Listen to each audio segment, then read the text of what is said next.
That's called Sheila Agee.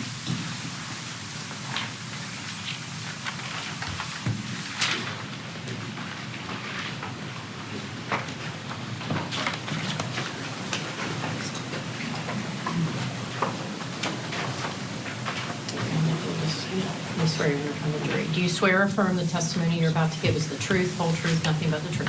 Yes, ma'am. Okay, go ahead. Have a seat, Ms. Agee. If you would, do your best to speak loudly and clearly into the microphone and state your name, spell your last name for the court reporter. Sheila Agee, A-G-E-E. Sheila Agee, would you ever do anything to hurt, harm, or see harm come to Brooklyn Sims? No, sir. What was your relationship with Brooklyn Sims? Brooklyn was my baby. Okay. When did you first meet her? She was, I think she was 15 when I first met her. Son brought her home one day, something like that? Okay. Yeah. They started seeing each other? Yes, sir. Okay. Take it from there. For the first couple of times I met Brooke, I asked Keith about the third time I met her. I said, can she talk? Because she was real quiet. I remember when they come to the house and told me Brooke was pregnant. And then Object to the narrative. Okay, I'm going to sustain that, and you just need to ask her a question and give her an opportunity to respond. Okay. Okay, so you met Brooklyn. She was quiet. Did Keith bring her by the house again? yes, he brought her by, and they and told me she was pregnant, and then they would come stay at the house on the weekends sometimes, and then they moved in with Brooklyn's mom. Okay. Okay, keep going with the history of their relationship. Okay, and then they had when Casey was born, I think that maybe he stayed there a month or so later, and then they broke up. I don't exactly know why they broke up, but when they broke up, all of a sudden she wasn't his. So sorry to say he was being a deadbeat dad, but he claimed she wasn't his, but I knew she was. Okay. So at that point, me and Keith stopped talking because he would deny Casey. And at that time, me and Brooklyn became closer. I would go to her mom's and TT's house. Well, it's her mom's house. I just say TT, Brooklyn's sister. And pick up Casey on the weekends and talk with Aiden. And I became friends with the family. Okay, let's slow down. Okay. Take a breath. I became friends with the family. Take a breath. And we planned Casey's first birthday party together. Okay, let me stop you. Okay. Okay, let's back up. Okay. Okay, they started dating. Brooklyn became pregnant. Mm-hmm. Okay. Did they remain together during the whole course of her pregnancy? During the course of her pregnancy, yes, but Okay. Yeah.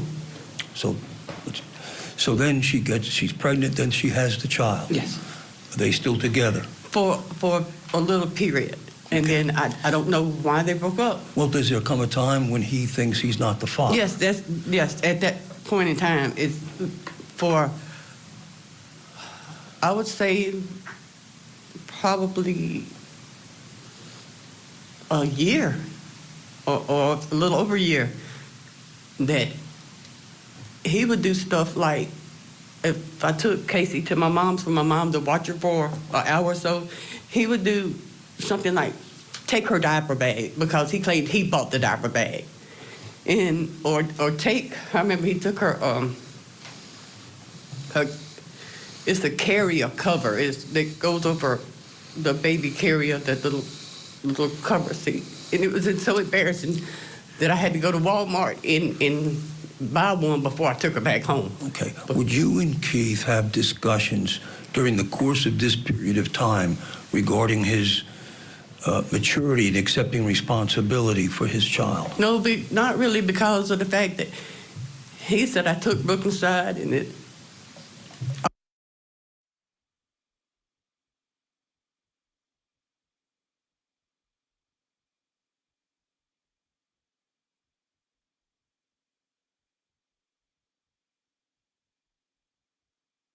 So, Okay, let me stop you.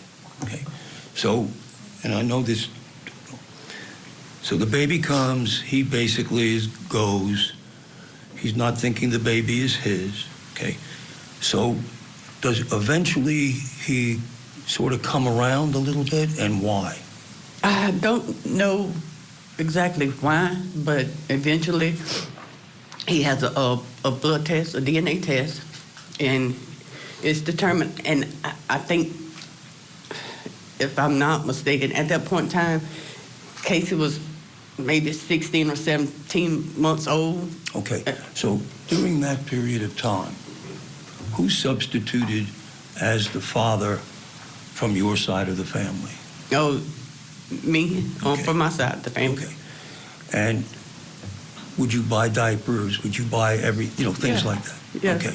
We heard testimony earlier that you put her through school. What does that mean? I mean, to say I literally put Brooklyn through school, that's not accurate. Okay. Brooklyn decided to remain in school. Okay. You kept her in school when she wanted to drop out, is that? But no, we had a discussion, and I told her that do not drop out of school. Between me, her mama, and TT, that we would find a way that that she wouldn't have to, because she really didn't want to drop out of school. Okay. Did your relationship, did your feelings towards her grow as the days and months went by? Of course, my feelings towards her grew. My feelings towards her family grew. I mean, I was there every weekend. Okay. Her mom's a great person. Okay. So you and she became very close? Yes. Okay.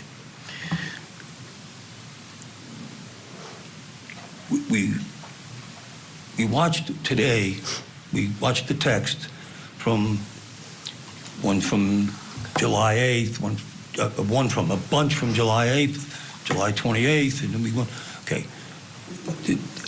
Did those texts accurately describe your relationship with Keith when taken as a whole? I mean, that typical? You had to catch Keith on a certain day. I'm sorry? You'd have to catch Keith on a certain day. His mood depended on the day. Okay. If he was in a bad mood that day, it was what it was. If he got a thought in his head that day, it was what it was. If he was in a loving mood that day, it was what it was. And you had to pick and choose to figure out what day that day was. How to react? Yeah. Okay. Well, let's back up a little bit. Where do you live? I live at 4370 Fairford Road, about a few miles from my mom. Okay. How long you live there? It's a property that my mom bought, and I moved there some years back, and we had to remodel, so I moved in with my mom. So altogether, 7, 8 years, Okay. maybe. Okay. And close enough that you frequently visited Mom? Oh, every day. Yes. Every day? Especially weekends? Yeah, if I was at home, yes. Okay. Talk about this right now.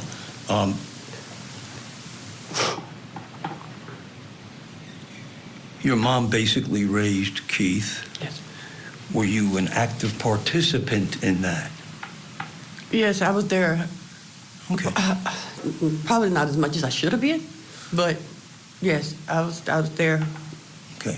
all the time. And let's go back to Jack. Jack's a Schaefer. Yes, he had a different father. You and Mr. Schaefer married, had Jack. Yes. And then what happened there?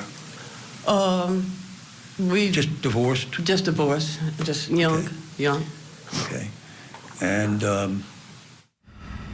All right, we're going to take a short break here. We're hitting the pause button as with this all-important testimony from this defendant. Coming across a little nervous, shaking. Very much so. It seemed like she was trying to keep her answers very concise, as per probably her attorney recommending, but she's getting into much more of a narrative now. All right, we're going to take a short break. When we head back, more from this defendant on the stand, testifying in her own defense. Let us know what you think on social media. We'll be right back.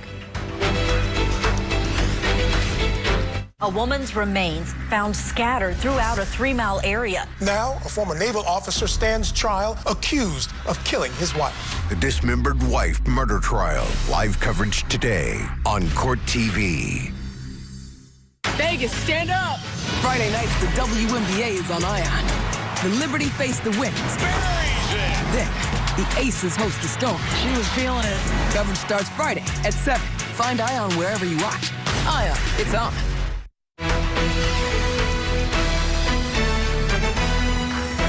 Back now to Florida now, or more of the revenge mom murder trial for Sheila Agee. Prosecutors there say the 52-year-old Sheila encouraged her son to kill his ex-girlfriend, Brooklyn Sims, at the Home Depot where both Sims and Sheila Agee worked. Yeah, Keith Agee was found guilty of murder in 2023 when he took the stand during his trial, where he testified that he shot Sims because he believed that she had given him an STD, which was later found to be untrue. Let's go back into court now. Big moment inside of this courtroom because defendant Sheila Agee is testifying in her own defense.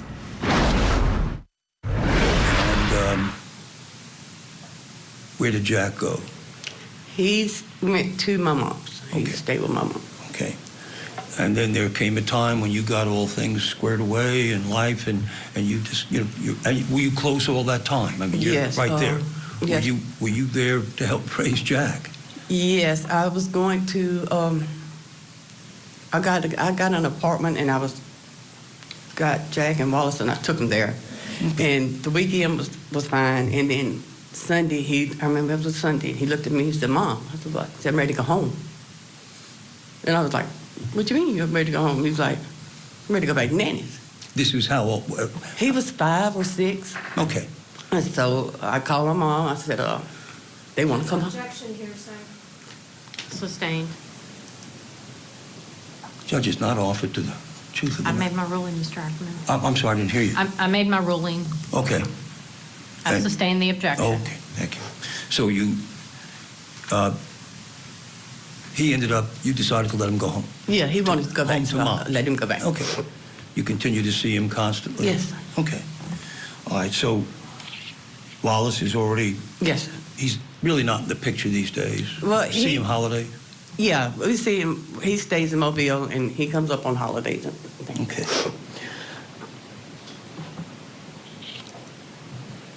The videos we watched, I keep saying videos, excuse me, texts we watched, basically, they're from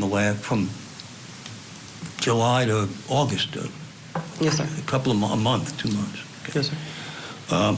We see conversations between you and Keith that go on back and forth, forever, it seems. Is that typical when he's in a certain mood? Yes, sir. Okay. And what is your key?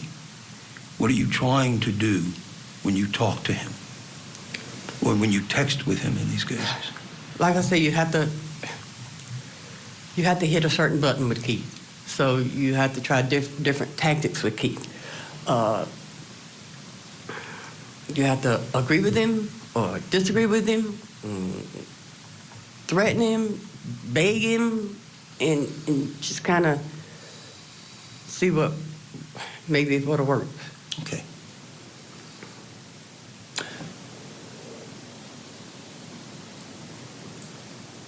Keith said a lot of things, negative and positive. about Brooklyn in that second set of texts we saw. Is that correct? Yes. Did you ever know which way he was going to go? No, because it changed by the day. Okay. I mean, we heard him say, apologize for it to me, and this was after he came back positive. Yes. And then he's hating her and this, that, and the other, and saying all the things that everybody's heard, and they'll have a chance to go over that if they care to. Okay. This typical? Yes, sir. Okay.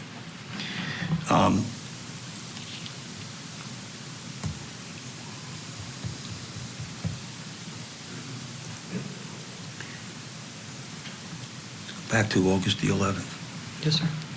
Did you take what he said literally? No, sir. He said he was coming. Yes, sir. Did you think he was coming? No, sir. Keith has said a lot of things that he did not follow.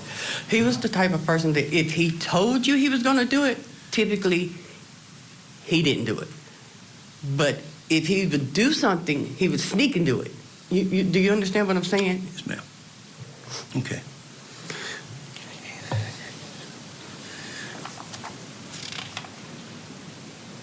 In these months before August, what was his relationship to Casey? Getting better, getting worse? It was definitely getting better on his terms. You understand what I'm saying? On his terms? Yes. As long as it was on his terms. If he called there and Brooklyn didn't answer, or he couldn't get Miss Sims to answer, they were sorry low-down bitches and this and that and the other. But if they answered, you know, well, Brooklyn's going to ride with me, and I'm going to do this, and we're going to do that. But as long as it kind of played his way, it wasn't no problems. But if it didn't, there was a problem. And if I didn't jump on the bandwagon, I loved her. I didn't love him. I always put her before him, in which Brooklyn never asked me to put her before him. No. Brooklyn never got into our relationship. But you were cognizant of his, I don't know if jealousy is the word, but of his being put out by you always taking her side. Yes. And I didn't always take her side because it wasn't a side because she didn't do nothing wrong. Were you cognizant of this during your text between you and him? I'm sorry. Were you cognizant? Were you aware of his, whatever that word is, irritation from it? Yeah, I mean, yeah, I knew. I mean, it's even in text that he's like, you always take her side. When you dealt with him, like we're seeing and hearing on these texts, were you taking that into consideration, into account? Cannot wait to hear what you think about all of this, because we've been chatting about it. Sure. And we'll get to that, but let's bring in our guest here to discuss. Joining us from New York City, trial attorney Nicole Brunecki. All right, let's talk about the direct first, which we're in the middle of. What do you think? Good afternoon. Thank you for having me again. This is a very interesting strategy. I'm not sure they're doing the right thing here. It is very risky and also not very often to put a defendant on the stand to testify on their own behalf to defend themselves. There's a lot of reasons for that. That testimony can open door to a very brutal cross-examination. That's number one. Number two, the jury gets to observe the defendant and determine whether they see them as credible or not. That is also very risky, especially with a defendant like this. This case is regarding the intent, and intent is something that's that can be interpreted many different ways. So it's definitely a very risky strategy. She is trying to say as little as she can, but it's also very interesting how open-ended the questions are. I think that the defense attorney should control the line of questioning a little more, because when you keep the questions so open, then she can literally say whatever she'd like. And it can go many different ways, both for the defense as well as for the prosecutor that will be cross-examining her. So not sure if that's a good strategy. We shall see how it pans out for her. Yeah, I'm really curious about how she's going to do on cross, because it seems like she's a bit shaky. I like the word you use, Nicole. It's risky that she's just out here telling her story, because under cross, I think the prosecution is going to ask her, if you knew that your son had these issues, if you didn't know what way he was going to take things, if he had these anger issues, it sounds like she's explaining, why would you text him what you did after he finds out about the STD? What do you think about what we may hear in cross? Actually, these are also my exact thoughts. As I was sitting here listening to her testimony, I asked myself the question, why would you even discuss that if Keith was so temperamental, and if Keith was capable of just being such a loose cannon, then was this foreseeable, and if so, to what extent? And first of all, why even engage in discussing this with him if you know that he has the potential to blow up? So I think that should be explored very, very thoroughly on cross. Did you not even by asking her directly, because obviously she's going to deny it, but by asking very good pointed questions that the jury will be able to infer that this entire situation was absolutely foreseeable and as such preventable, and as such she may be deemed guilty. Yeah, and to your point, it might be a fiery cross because, you know, she's already wavering and shaking, and this is under direct with her attorney who, you know, you would imagine has had... It's the easier of the two. Yeah, and Absolutely. discussions outside the presence. So, all right, Nicole Bernecki, you're going to stick with us, but we do have to take a break. Yeah, coming up, we have more testimony from the defendant, Sheila Agee. You're not going to miss a moment. Plus, we have more ahead. Yeah, Court TV's Kelly Craft joins us live from Georgia with the latest from the dismembered wife murder trial for Nicholas Casotis. We'll be right back. TV offer. We have some breaking news out of southeast Georgia. Parts of Fort Stewart are in lockdown right now after an active shooter has been reported at the Army post there of Fort Stewart. The officials said in a Facebook post that, quote, casualties have been reported and that this situation is ongoing. Well, it's unclear right now whether the casualties include injuries, deaths, or both. We are monitoring the situation. Court TV will continue to keep you updated throughout the day on air and online. And we're turning our attention to a trial that we have very close to this area in Hinesville, Georgia, for the dismembered wife murder trial for Nicholas Casotis. We actually have on the ground there Court TV legal correspondent Kelly Craft, who has been following this case with a defendant who is an attorney himself, a former prosecutor, JAG officer, and you've been in the courtroom, Kelly, today watching day 2 of this testimony. Can you tell us what stood out to you and what we are planning to expect later today?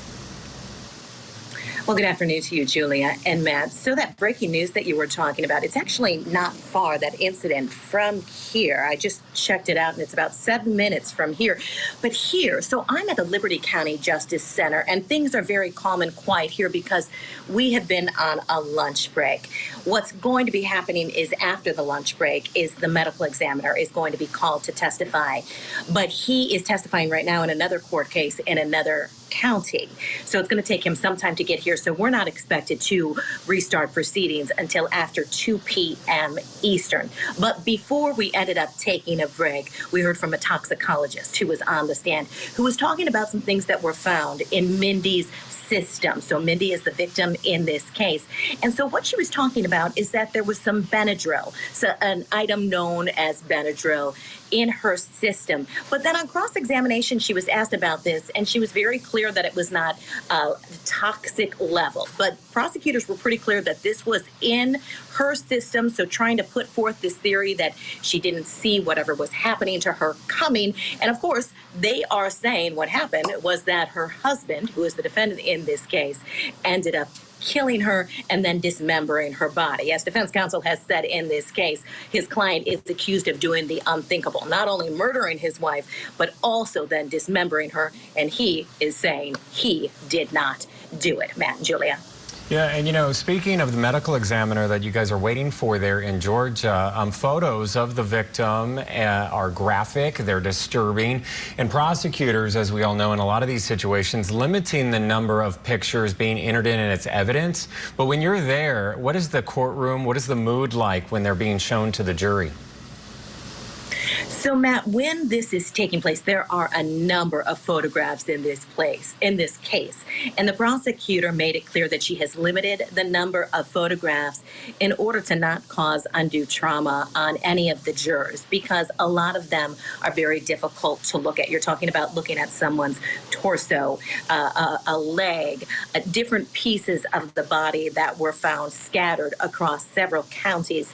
And so the prosecutor has limited the number of photographs, but she has to bring some forward because she has to prove dismemberment. That is going to be one of the elements of the crimes that were charged. So she has to prove that, and how she's going to do that is by showing the jurors these photographs. You're also taking a look at the map right now. So this is showing our viewers the areas as to where parts of Mindy's remains were found. So again, scattered across several counties.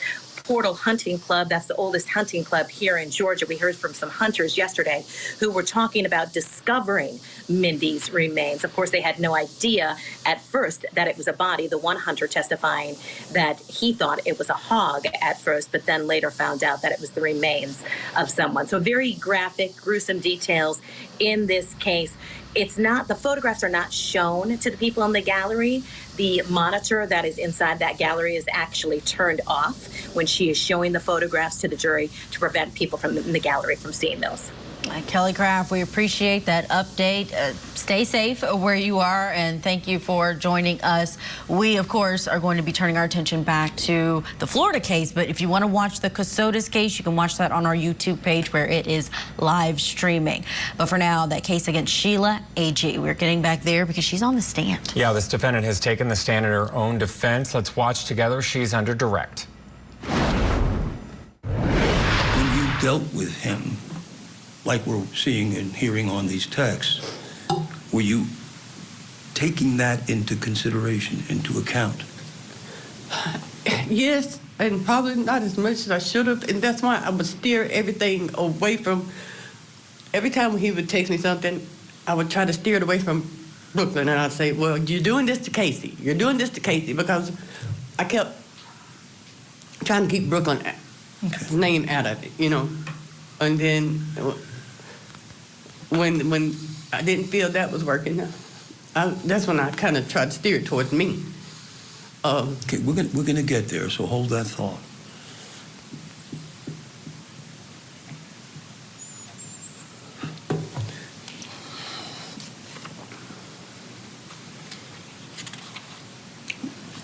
I have my notes here. Was Keith an easy child as a young kid?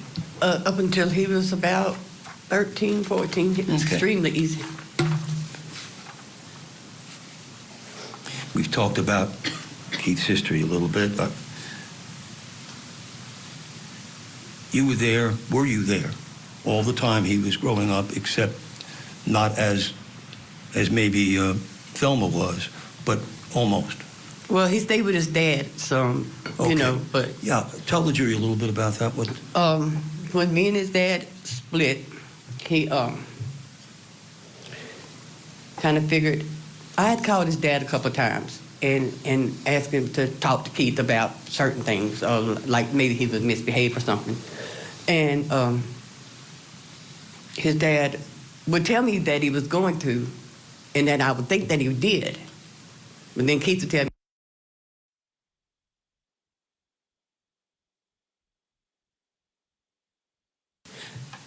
he would kind of try to play us against, me and his dad, against each other.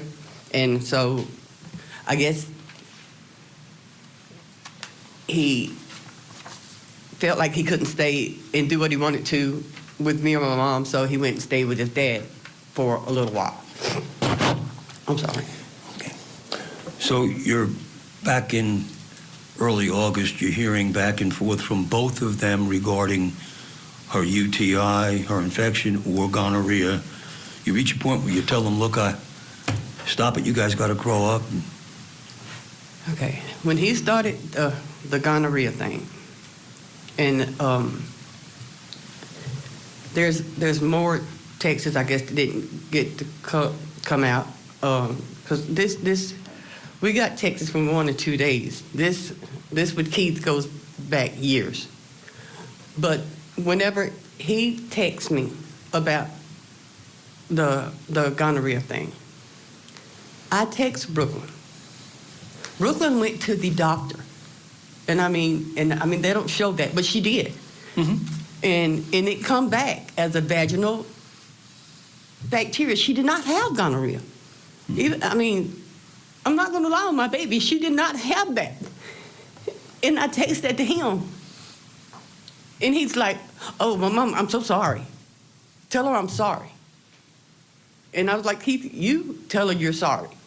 You know, you're the one." And he was like, "I don't know. I'm sorry. I'm not gonna do this anymore. I'm gonna grow up now. I'm not gonna do this. I'm gonna be a better person for Casey." And you know,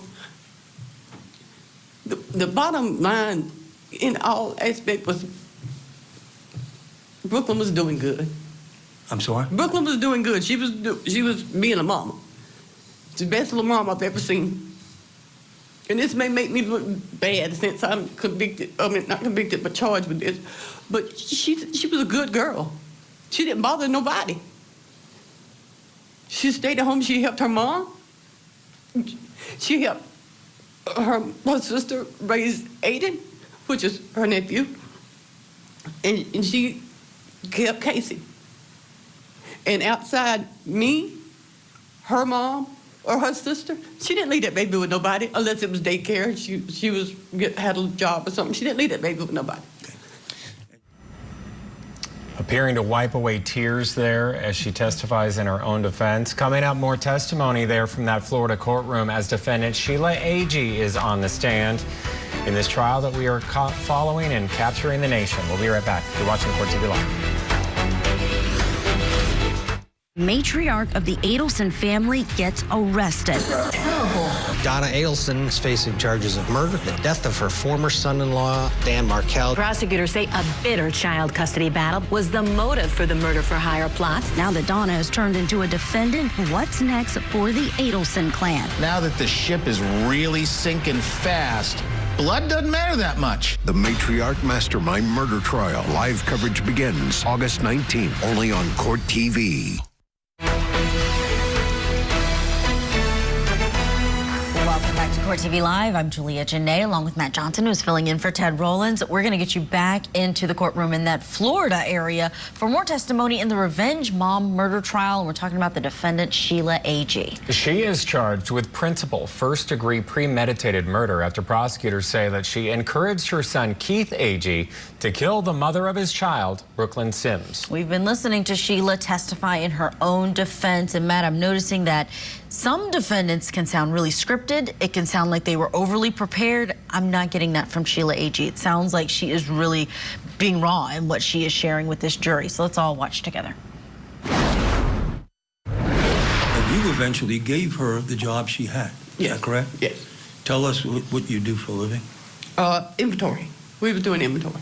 Okay. And you've been in that field for how many years, on and off?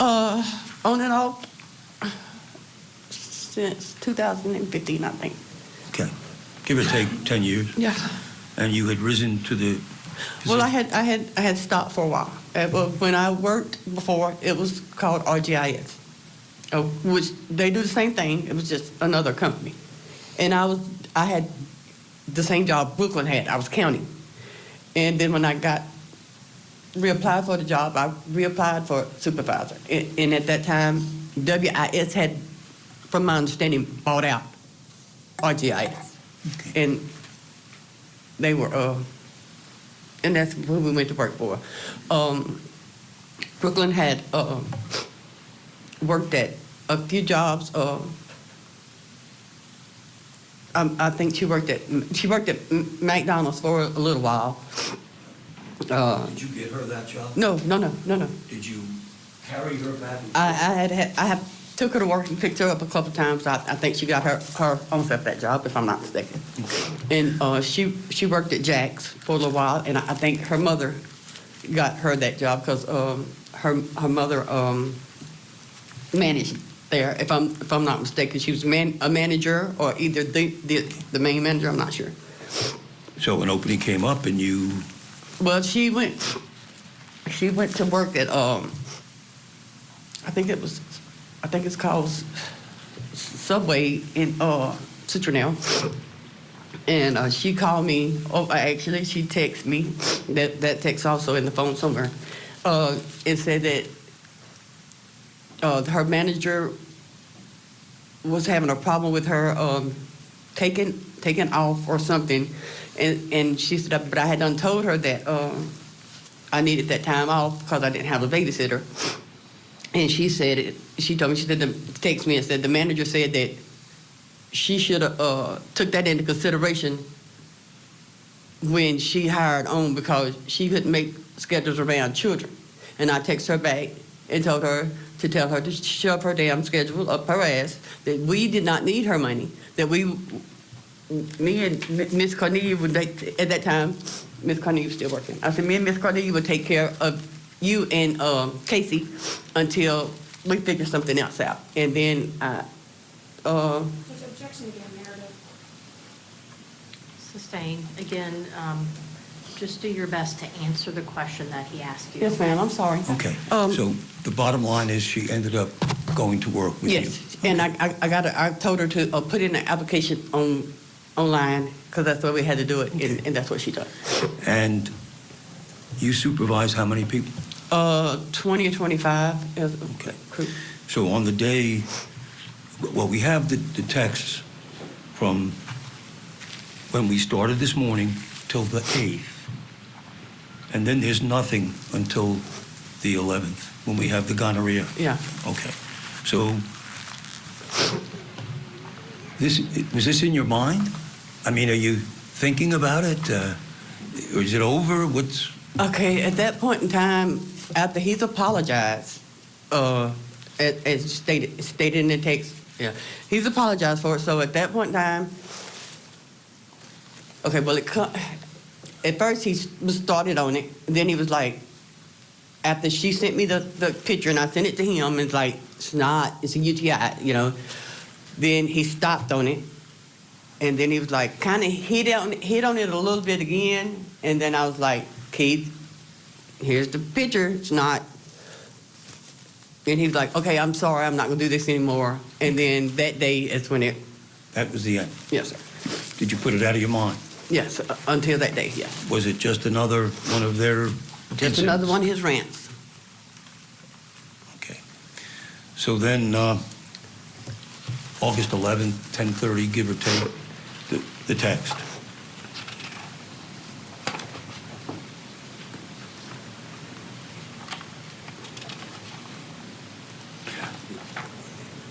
And before we get into the actual text, to your knowledge, was Brooklyn seeing anybody? Not to my knowledge. And not at all. We heard it in the text. To your knowledge, he was seeing other people. Yeah, as far as I knew, he was seeing a couple more people. So, but no, if Brooklyn was seeing someone, I didn't know it. Okay. Did his reactions and everything else seem kind of self-serving and absurd to you? Oh yeah, because he texted me one day and said, she's at Chuck E. Cheese with somebody else, and I'm like, who's at Chuck E. Cheese with somebody else? And he was like, Brooklyn, her mama's got Casey. All right, we're going to hit the pause button right there to bring in our guest for this hour, trial attorney Nicole Brunecki. You know, we know this case so well. We know the backstory. We covered the first trial. But I'm thinking about the jury that's in the box hearing the story for the first time, and I'm not sure if she's making sense. Once again, as I said previously, it is very risky strategy to put her on the stand. But the more I think about it, maybe there is actually some strategy here. Specifically, she is talking a lot about how she liked Brooklyn. Brooklyn was a great mom. I gave Brooklyn a job. I'm shedding all these tears for Brooklyn. So maybe the defense is counting on a juror or two thinking, well, how could she have incentivized the son to kill Brooklyn if she loved Brooklyn so much? If this is the strategy, then maybe there is something behind it. But I definitely feel like there's a lot of risk still stemming from her testimony because she's presenting a picture of a rather, dysfunctional family. I don't mean to be disrespectful here, but this case is about giving someone gonorrhea, among other items, and she's expounding on that. She's, giving us more details. So I'm not sure how, in the end, the jurors will balance, on one hand, her, sympathy for Brooklyn with all these other dysfunctionalities that were happening there. Maybe that is a strategy. If I'm sitting there and I'm able to conjure all these possible ways to interpret this, then just think about what's happening in the head of our random juror here. Yeah, and we know the last time around, these jurors in another trial, the one where there was a mistrial, they couldn't come to a decision, and some people, it seemed, did believe her story. And that's what led us to this position, though. That jury was dismissed after all, and then this is in that retrial, the second trial. All right, our thanks to Nicole for being with us this hour. Coming up, don't go anywhere. We have more from defendant Sheila Agee in the Revenge Mom murder trial. We'll be right back after this.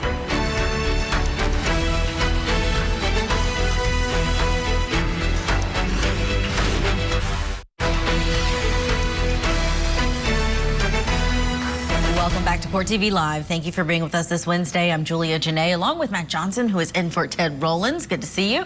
We are tracking several major trials here this afternoon. Let's take a look at what's on deck. In Georgia, the state's case continues in the dismembered wife murder trial, where prosecutors say that Nicholas Casotis killed and dismembered his wife, but the defense is pointing to a mystery man. They say that's who was controlling the movements of this couple. In the state of Florida, defendant Sheila Agee is on the stand testifying in her own defense in the Revenge Mom murder trial. We head back to that courtroom in just a moment. We're also watching this courtroom in Montana. We could be hearing from another defendant today. The case against Jordan Palmer is winding down in the returned mail murder trial. And we are standing by in the state of Kentucky, where Steve Lawson is being sentenced this afternoon after being found convicted of conspiring to kill missing mom Crystal Rogers. We'll keep you updated on all of these trials throughout the day, but let's get back to Florida, where we're watching a defendant on the stand testifying about what happened when her son killed his ex-girlfriend. This is Sheila Agee, the mother in the Revenge Mom murder trial. Let's go back in. Her mama's got Casey, and she's at Chuck E. Cheese with somebody else. I was like, Keith, and I had just talked with Brooklyn. Brooklyn was getting her hair done somewhere. Okay. My question is, did it come to the point where you thought, God, this is absurd? This is all the time. Okay.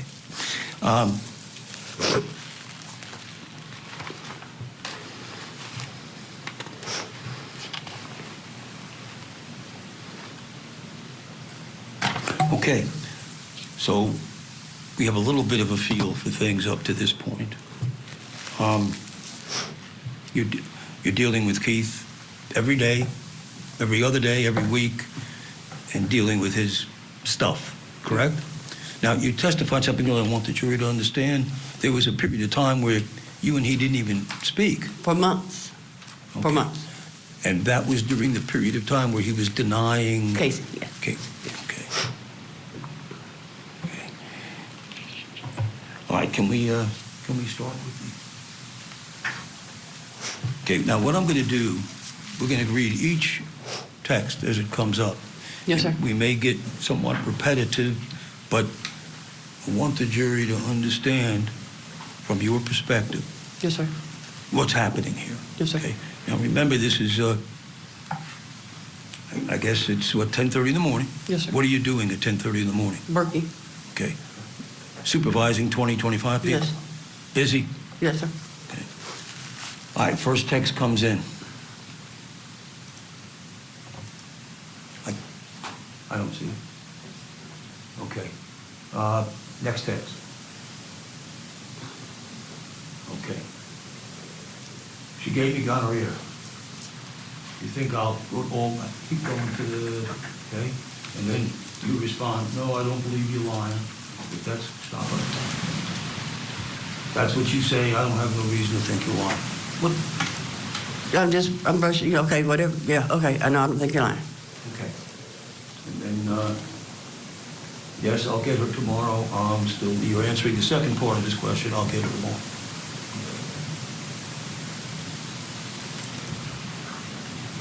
him, she's still out of town with you? And then you, yes?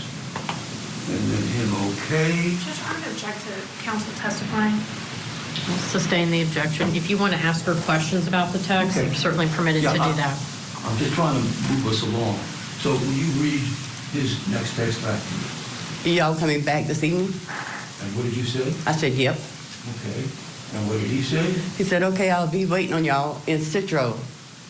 That bitch at something called the law because ain't no way she gonna do me low down. Okay, stop right. Well, is it more than that? Okay. Yeah, do me low down. Keep going, I'm sorry.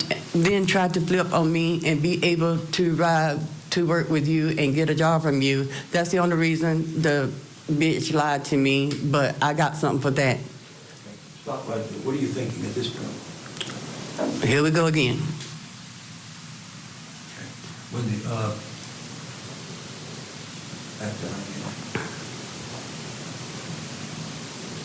but I got something.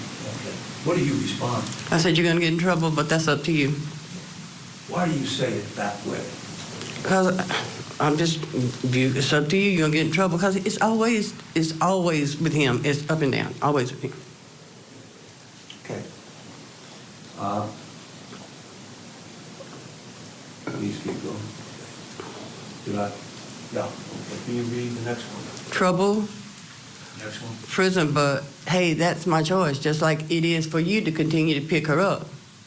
I ain't saying fire her or something, but let that dirty bitch fire.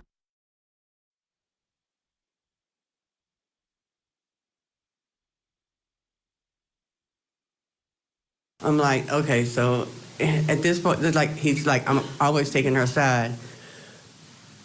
I said, so now I'm gonna try to take his side for a minute, try to get him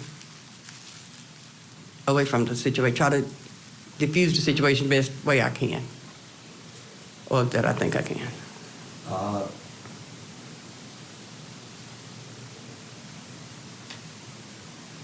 Keep going. If she called the law, but I ain't saying nothing, but I gave her a job for Casey. And Now, it would seem to somebody who doesn't know you that you're saying Casey's important. That's all that's important. no, that's what I'm trying to get to him. Casey's important. I don't want, because I know Brooklyn is not meaning anything to him, so I'm trying to get Casey out there. Are you trying to get to him? Yeah, to through see Casey. The light? Yes, through Casey. One at a time. They can't, I'm you can't sorry. talk over each other because she's got to take everything down, okay? Thank you, Judge. Are you trying to get to him to see the light through Casey? Yes, sir. Why don't you keep bringing up Brooklyn? Because we've got more and more here. Why do you use Casey for the most part? Because I'm hoping that'll calm him down.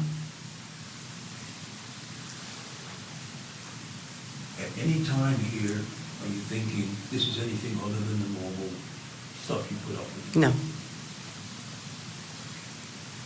That it's not the normal. It is. It is the normal, is what I'm saying. Okay.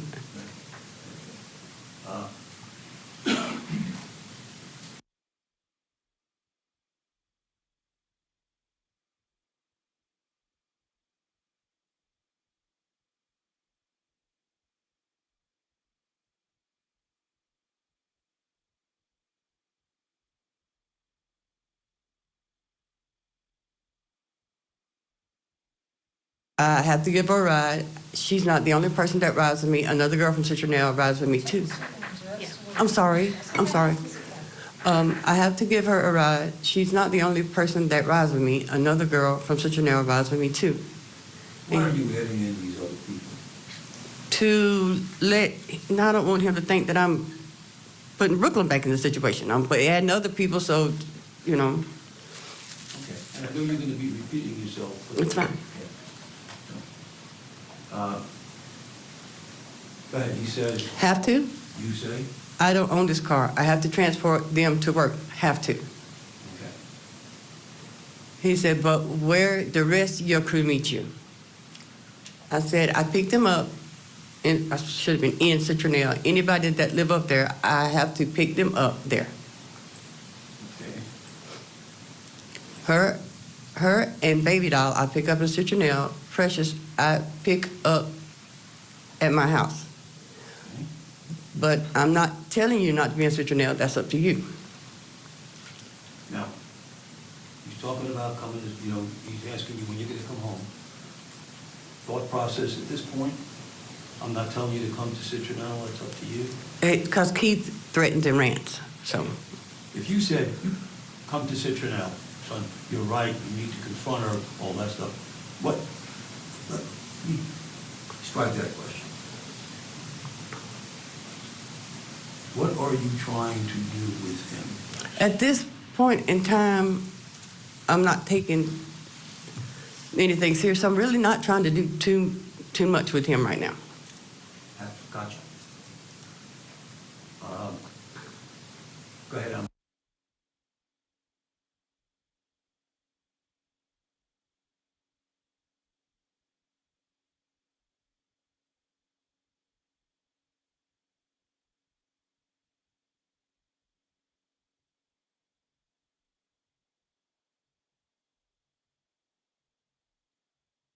Get in trouble. What do you mean? I'm just. Just what you said? Yeah. Okay. Just.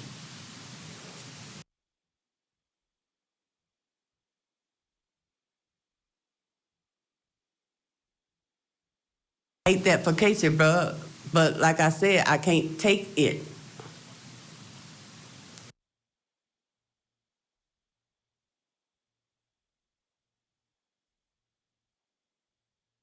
Her. Meaning? We taking Brooklyn side again. Okay. And you say? I said,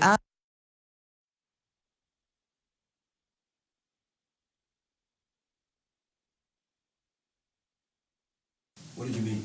He had just called himself a bitch earlier. And I'm at this point right now, I'm sick of Keith. I'm sick of Keith. And I'm sorry. I'm sick of Keith. Okay. At this point, I say, okay, now I'm not working to be on, you're not letting me be on, he's wanting to say that I'm on Brooklyn side all the time. So now it's okay, let me try to take your side for a minute. I'm doing this. I'm trying to see what is going to stop him. You know, because there's no certain combination with Keith. For 1 second, did you mean literally go kill her? No, I wasn't even going to call him when I got to Citronelle. I wasn't even going to call him when I got to Citronelle. Okay. This was the state's opening statement. Yeah. All right? That you had in your mind for him to kill. No. Anything close to that? Never.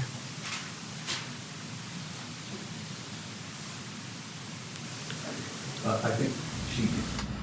Matt, I think a really important story that came out that's going to be huge if the defense can blow it up enough for this jury is the other brother who was on the stand who said, when I used to try to run away, my mom would say, then don't use the window, use the door. And clearly a mom doesn't want her young child to run away, but that's how she handled her sons. And if they can say that, yeah, she was saying, yeah, go ahead and kill her, but that's just how she was talking, to say, if you're going to talk a big game, do something, but she didn't really mean it. Yeah, if they can like wrap around this jury's mind, you know, I was calling bluffs, but I didn't expect them to do it, nor did I want them to behave in that way. Right. Coming up next, we're going to have more testimony in the revenge mom murder trial that are playing out in Florida with this defendant, Sheila Agee. We'll be right back. Tonight on Closing Arguments, a gruesome murder has a former naval officer facing a jury, breaking down today's dramatic testimony in the dismembered wife murder trial. Closing Arguments, tonight at 8/7 Central, only on Court TV. Vegas, stand up! Friday nights, the WNBA is on Ion. The Liberty face the Wings. Then, the Aces host the Storm. She was feeling it. Coverage starts Friday at 7. Find Ion wherever you watch. Ion, it's on.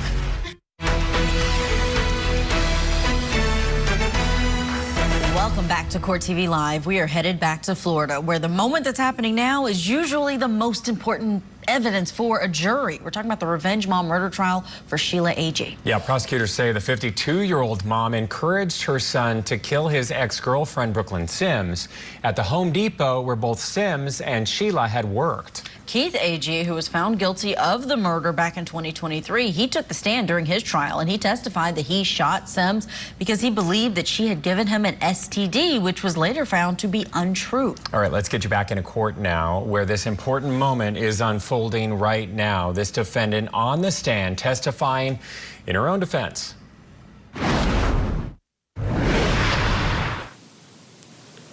I think is that the next? She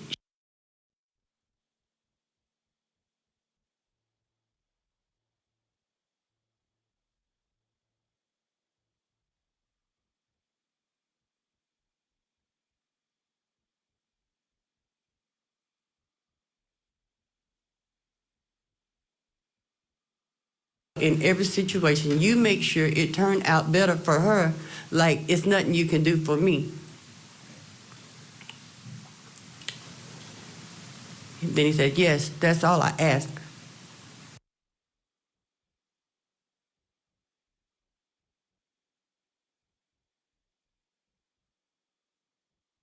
Escalate. Go back a little bit. Okay. This whole thing here, she gave me lost my freedom, all that stuff.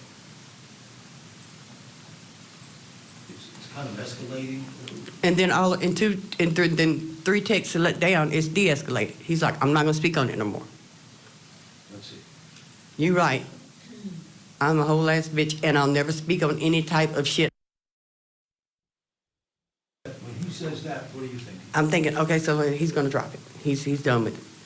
He's enough. Yeah, I'm thinking, okay, so he's not gonna speak on it again.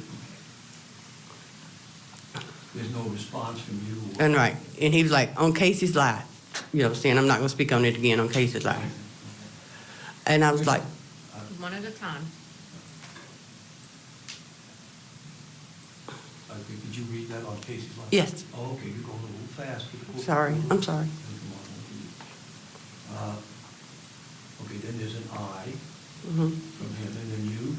I said, okay, that's fine. You're the one to have to leave your baby and go to prison and have her hate you. You ain't hurting Brooklyn, she would be dead, so no problems for her. Miss Agee, just slow down, okay?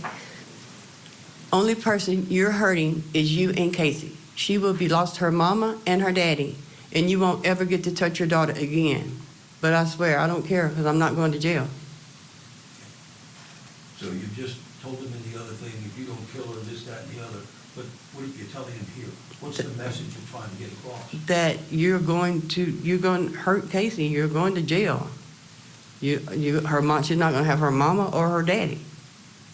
Are you crazy? Something like that? What are you trying to say? That's what. You say it later. I'm sorry. Okay. Now he says. I'm okay with that. And he said, I can't take no more.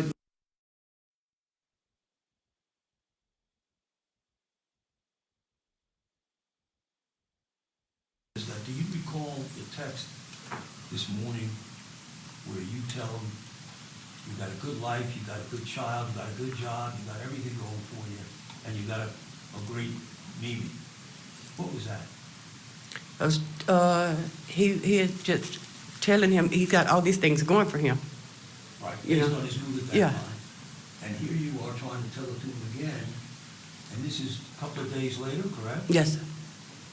And he's back, my life stinks, I have nothing to live for. Right. Is this what you deal with constantly from him? Yes. And then he said, Citro gonna shoot me because I'm sure gonna blow at them. This been a long time coming. What does that sound like to you? That he's gonna shoot at the police.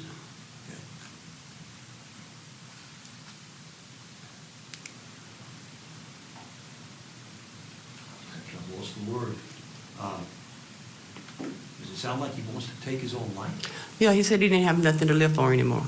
Where does that come from? Do you know? No, sir, it's just he. Please keep going. I said, okay, well, you ain't hurting nobody but Casey, but I'm sure you're okay with that. I said, but I'm good with it. He said, okay. I said, somebody will take care of Casey. And he said, I'm just about to leave work, so I'll be off. And I said, that's up to you. Again, tell the jury what's going on. At this point, I'm thinking, okay, so I don't know if he's going to go shoot at the police or what he's going to do. And so I'm like, okay, so now I need to try to jump on his side again because I'm back over, trying to push another button to see what I connect with him. Go ahead. I said, oh, no, he said, yeah, I know, she's good. I said, don't call Nanny and tell her she would try to talk you out of it. Now, what was that statement for? I didn't want him calling my mama first, aggravating her. My mom is older, at that time, 77 years old. And also, I was going to call my mama myself. I checked the call logs. I called her myself. But at that time, I'm letting him think I'm on his side. By the way, did you call your mother during all this? Yes. Okay. Was that a serious statement about calling her? No, I called her. Were you afraid that your mother would talk him out of it? No, I knew he wasn't even going to call her. I'm just playing on his side right now. All right, please keep going. I ain't even going to tell her why I left. I'm just say I got to go to the dentist. And see, and at this time, I think he's lying again because I know he didn't tell Mama he was going to no dentist.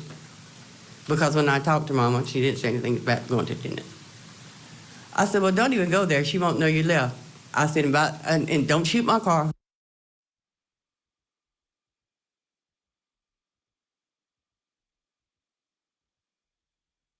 Going to be shooting at the car. I wasn't worried about him but shooting at nobody. I wasn't worried that he was going to shoot nobody. I mean, especially not at me, or I didn't think he would shoot Brooklyn. Believe this or not, I don't know why or what flipped him, but Keith loved Brooklyn or acted as he did, or so I thought he did. Well, I mean, I think you said you were being sarcastic. I mean, were you serious about that? No. When you said that, were you picturing him? All right, we're hitting the pause button to get some legal analysis with all this. Let's bring in our guest for this hour. Joining us from my hometown, Los Angeles, California, trial attorney Gabriel Sepulveda Sanchez. Nice to see you. What's your take on this testimony so far? Where are you with things and her reading these text messages? I agree with what you were saying earlier. I think I like how the defense put her on the stand because it just shows that she's just not the sharpest tool in the shed. She's not that smart.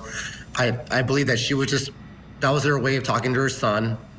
She was bluffing him, just like you mentioned earlier. Sometimes, a kid says, I'm going to run away, and then the mom says, well, don't forget to take your jacket, and you want some food too to go out. So, to take with you. I just think there's not enough there. They're going in circles back and forth.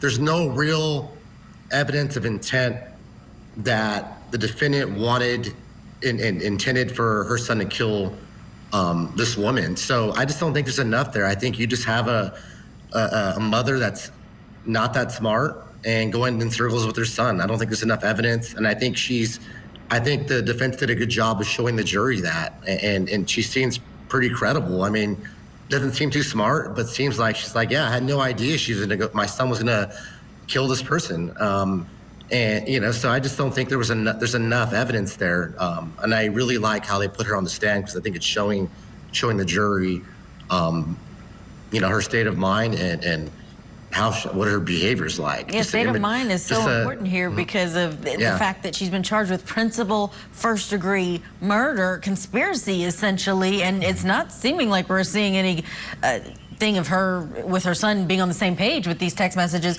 But I want to ask you, Gabriel, what do you think they could have charged her Because I'm sure when these prosecutors and investigators saw these texts and saw her in the text messages saying, well, you should go do it then, and giving the address of where the Home Depot was, they probably felt like they needed to charge her with something because she didn't stop this. She seemingly, on its face, without a lot of context, egged it on.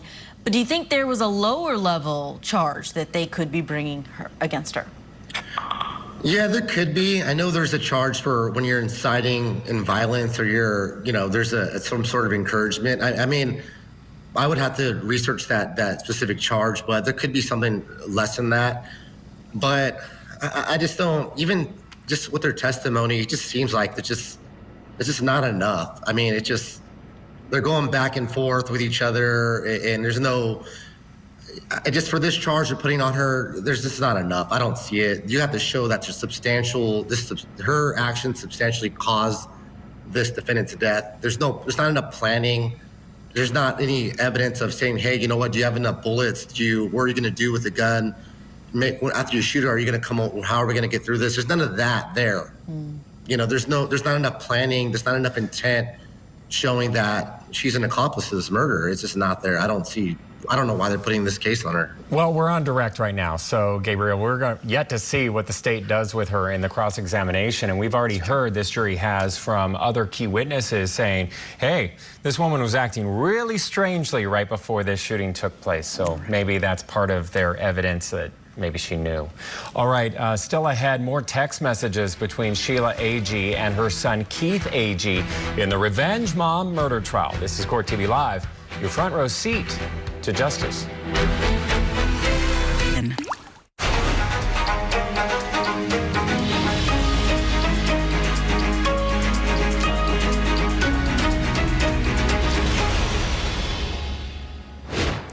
Welcome back to Court TV Live. I'm Matt Johnson, in today for Ted Rollins alongside Julia Janae. Let's head back to Florida now, where it's day 2 in the Revenge Mom murder trial for defendant Sheila Agee. Yeah, Sheila is accused of helping her son Keith murder the mother of his child, Brooklyn Sims. At Keith's trial, he confessed to this shooting that happened at a Pensacola Home Depot where she worked. Happening right now on the stand, we have this defendant, Sheila Agee. She is still under direct examination. Let's head into court. Don't shoot you. I bet, drag me out of there because I don't want to get killed. Were you thinking you were going to get killed? No. Were you thinking you were in harm's way? No, definitely not. Was the purpose of that to get him to start thinking again Yes. about how foolish he is? Yes. Keep going. He said, I was going to wait till she got out. I said, okay. He said, but that's another thing. If she don't get out, Mama, I'm going to drag her out. Or Kate, I'm going to ask you to step out because I'm going to open the door and just shoot her. Did you think this was serious stuff? No. Well, no. And then you followed it up. I said, hell, if you're getting off work, I'll give you the address. You can ride up here and do it so you don't have to do it in front of Casey. Again, trying to... At that point in time, like I said, he said he was going to Citronelle and shoot at the police and this and that and the other. I said, so let me keep him out of Citronelle. I definitely didn't want him bothering Miss Sims, Miss Cornelia, which is Brooklyn's mother. And yet I'm just... Did you take him seriously? No, I never thought Keith would do nothing like that. And I don't think anybody else that knows Keith thought that he would shoot Brooklyn. What we're trying to do here is articulate to the jury. So when you answer, I mean, the point is we want them to know exactly what was going on and what you were thinking. Okay. All right. And he said, send it to me, talking about the address. I'm sorry. How are you? You can I didn't hear you read. Yeah, I read that one. Okay, next one. I said, we just in Pensacola. And he's like, I'm on the way, send it. And I was like, hold up, let me get it, erase the text, because I don't want nobody to know I was texting your stupid ass. Meaning? Meaning this looks stupid. Me and you both look stupid right now.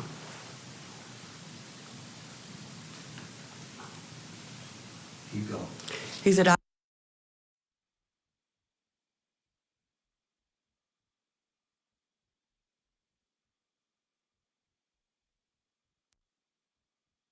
love you and you alone.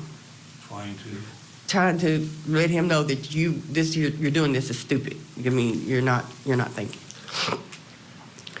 He said, I love all my heart. It's that bitch who don't care about her. I said, you don't love her. You leave her alone because you mad at a bitch. That's not love, son. What are you trying to do there? Show him that he's doing stupid. He's being stupid.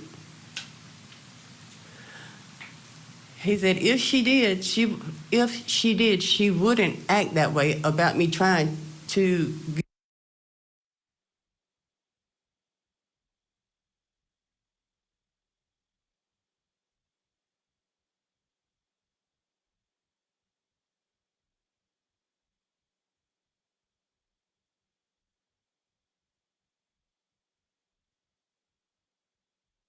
It's now no longer her, it's everybody. Yeah, now it's everybody. Okay. And again, notwithstanding that you think he's losing his mind, is this typical of him? Yes, it is typical that he rants. He rants. So when you say losing his mind, Well, that's One at a time. figure of speech. That he's acting stupid again. and then He said, don't nobody help me. The only people ever seem like they will do for me or ride or take up for me is Jaden and Emmanuel and Casey. who Jaden and Emmanuel? Jaden and Emmanuel is two friends of his. And he said, I'm coming through Marvico. What's the address? I said, you're willing to leave her at the mercy? Excuse me, why didn't you give him the address right there? Because I'm trying to get him to see what's going on. I said, you're willing to leave her at the mercy of the world to possibly be raped, abused, neglected, and God knows what because you didn't put on a rubber. You're going to make her suffer for something she had no control over, but you love her? Okay. Stop right there. Again, what is that? Trying to make him see that he's being stupid. Are you right now trying to get him to go kill Brooklyn? I've never tried to get him to kill Brooklyn. Ever? Ever. I love Brooklyn. Do you think he's serious? No. Do you think he's coming? No. Keep going. I said, I'm getting it. Give me a minute. I'm on lunch. He said, Brooklyn knew what was coming behind lying to me. She knew I was going.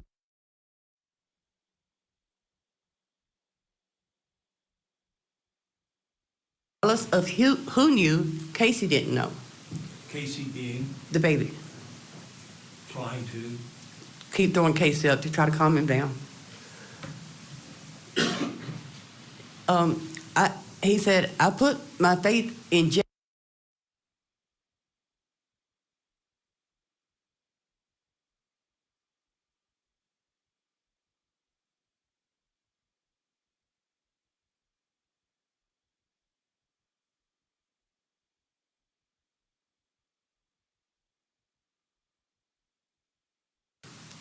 So if somebody is okay with what she's doing, then they should be with what I am. Who's that somebody? I don't know. Oh, that I'm me. He's saying if I'm okay with everything Brooklyn does, I should be okay with what he does. He always thinks I'm taking up for Brooklyn. Yes. And then he repeats the same text again. And I said, it's not Casey's fault. I said, it's not Casey's fault. It's all.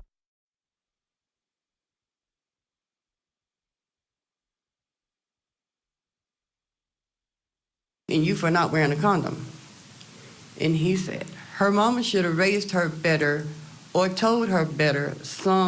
I don't feel guilt behind that. I feel way worse letting this BS continue. I don't blame Casey for nothing.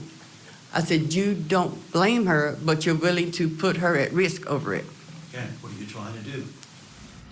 Going through these text messages, it is taking the jury to the moments leading up to this killing of Brooklyn Sims. We're going to get to a break. When we come back, we'll have more of Sheila on the stand. Is she getting through to the jury with her testimony? She's still on direct, and then it will be cross. Tonight on Closing Arguments, a gruesome murder has a former naval officer facing a jury, breaking down today's dramatic testimony in the dismembered wife murder trial. Closing Arguments tonight at 8/7 Central, only on Court TV. Donna Adelson is facing charges of murder, the death of her former son-in-law. Now that Donna has turned into a defendant, what's next for the Adelson clan? The Matriarch Mastermind Murder Trial, August 19th, only on Court TV.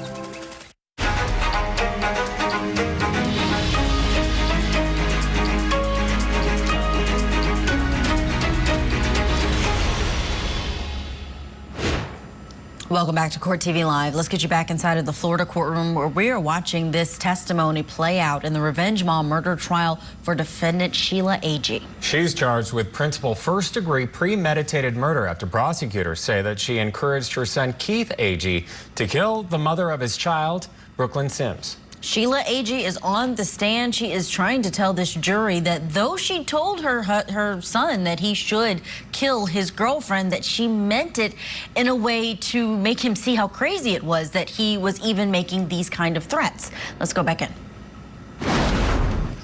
Use Casey to defuse the situation. He said that bitch could have told the truth, though. It wouldn't have been so bad if she would have owned up to it. Just being real.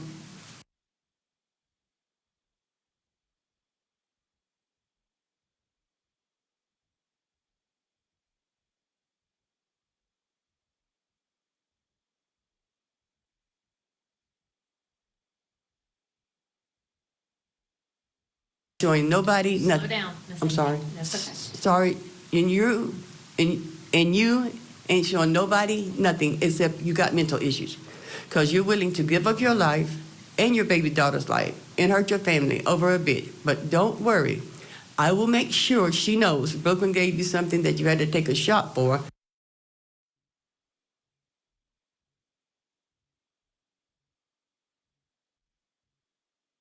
To you, and then her mama and daddy would still be here.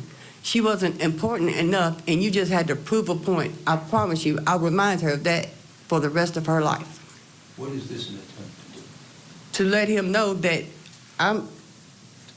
to calm him, telling him if you do, I'm gonna remind Casey of everything you're doing for the rest of her life. I'm gonna tell her what you're doing. Did you think that was pretty strong stuff? I thought it was. I said, well, she'll probably end up committing suicide, and she will be with y'all anyway. And give me 10 minutes, and I'll give you the address. You ain't even close. So, again, she'll end up committing suicide. You're trying to do what? To defuse him, using Casey to defuse him. And then you say, give me 10 minutes, I'm going to get you the address. Is that so that he can come and kill her? No, I'm still trying to get him to change, see what's going on. Now, again, do you think he's going to come? No, never in a million years. And you think if he comes that he would ever in a million years? Shoot Brooklyn? Inside a Home Depot? No. Anywhere. I don't think. And Go ahead. And then in front of people? I mean, drive all the way over there. And at this point in time, I'm thinking he's at work. I'm still thinking Keith's at work. Is that partially because of what you know of Keith and partially because of what you and your mother thought? Yes.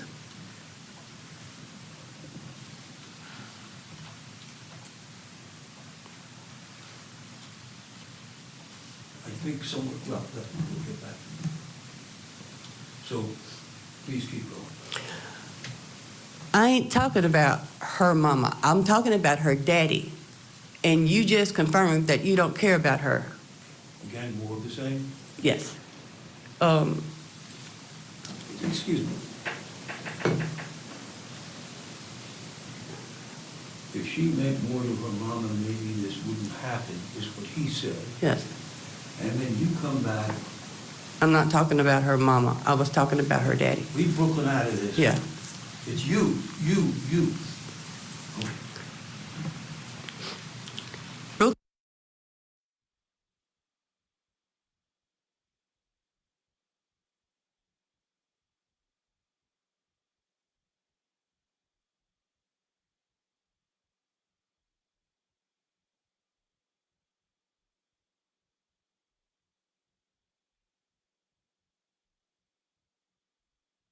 Self, me. It's always about self. You know, he's threatened to he's threatened to kill his dad and his stepmom because and at this point in time he was taken up for Brooklyn when that occurred. I will give him that because his dad didn't like Brooklyn. He thought Keith could do better. And he told Keith he thought he could do better. But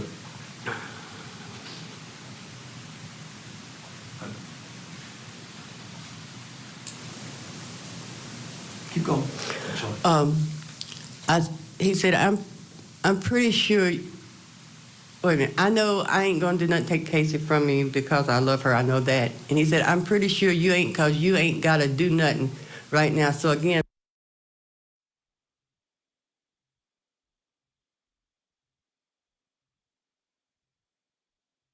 Baby. And he said, I'm getting on the interstate now. I said, okay. He's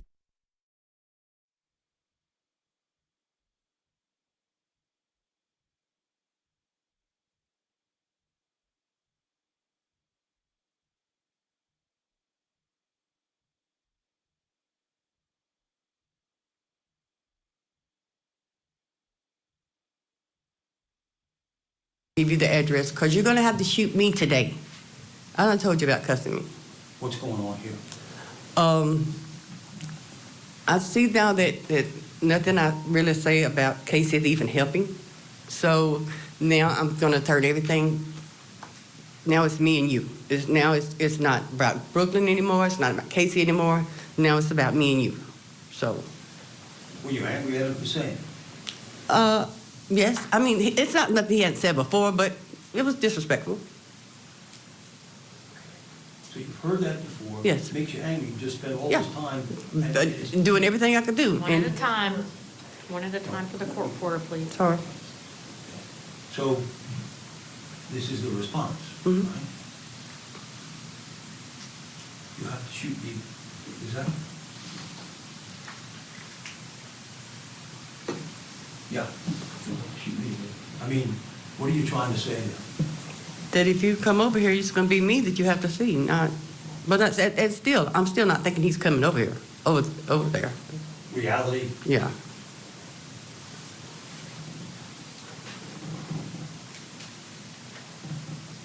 Go ahead.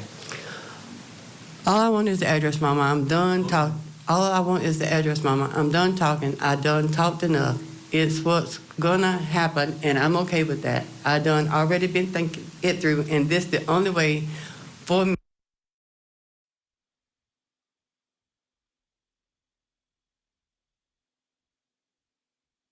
At any time here, does he indicate, do you indicate that you're partners in this endeavor that he is dreaming about or maybe doing or whatever? No.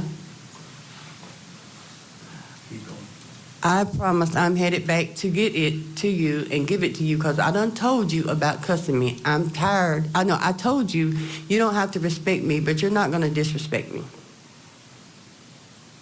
Again, going on, they're going to have to shoot me. Right. He said. Still with us, trial attorney Gabriel Sepulveda Sanchez. Has your point of view shifted at all the more that we're hearing these text messages between these two? Not at all. There's no intent. It's obvious he's trying to talk. She's trying to talk her son out of it, or she's trying to give him reasons why he shouldn't. And think about this. Think about who's going to raise your daughter when she's gone. There's just not enough. You would see if someone's intending to be a part of this murder, you would see some sort of planning. Okay, make sure to do this after you shoot her. Make sure to meet me up this place. There's none of that here, and the DA has to show that the defendant intended to have her son kill this person, and it's just not. There's too much doubt. There's not enough. There's too much evidence contrary to that. That I'm 100% confident that this should be a not guilty case. Oh wow! Based on what I'm seeing right now. Does she have a duty to stop someone? This is her 18-year-old son. She's talking about, I'll give you the address, I'll be outside. But she's also, to your point, saying, if you're going to shoot someone, shoot me too. But does she have a duty to do something more, especially if she knows that he has mental issues, which she mentions in the text messages? That's questionable. I think she does. However, I think based on what she's testified to is that my son, he's drama. He exaggerates. He's always saying stupid stuff. And based on her experience, she knows her son the most out of anyone here. She might have had a reasonable belief to say, oh, my son just going through one of his dramatic episodes and a cry for attention. So that could be a reason, you know, in her favor why she didn't take this guy seriously enough. Good point but there's a there, lot of evidence Gabriel. of that. Gabriel, we're approaching the top of the hour. Our thanks to you. I know you're going to be in court later today. When we come back from this break, we'll have more of Sheila Agee on the stand. And we want to let you know about what's happening in Tennessee, a sentencing hearing for Steve Lawson in the Crystal Rogers murder case. That was one where there wasn't cameras during the trial, but they will have them for sentencing. See.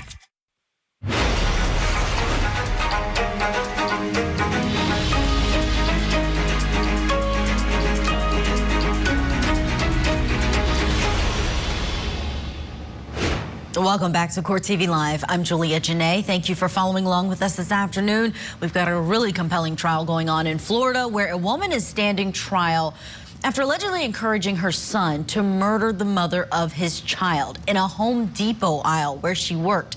Defendant Sheila Agee is charged with principal first-degree premeditated murder. Prosecutors say she told her son, Keith Agee, to kill his ex-girlfriend Brooklyn Sims in August of 2023.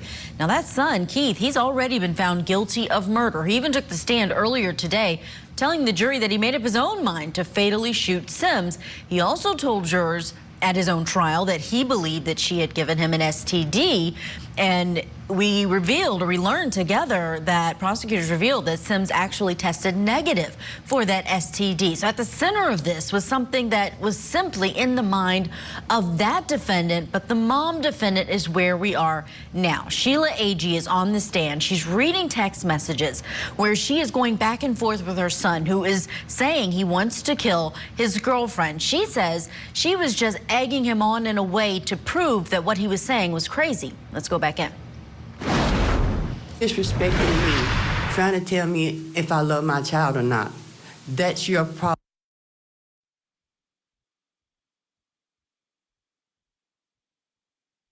Right? And I sent him the address where I was at.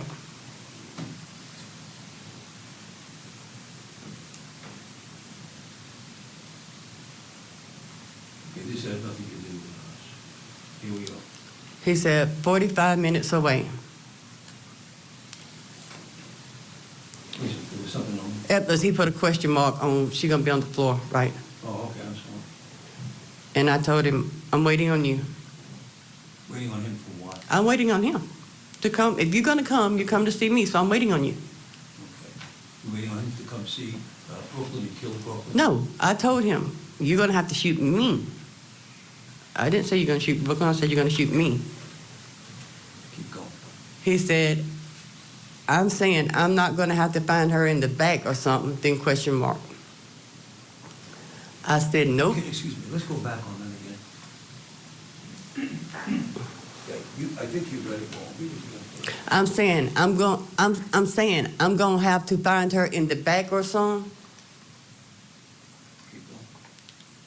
I said, nope. He said, okay. I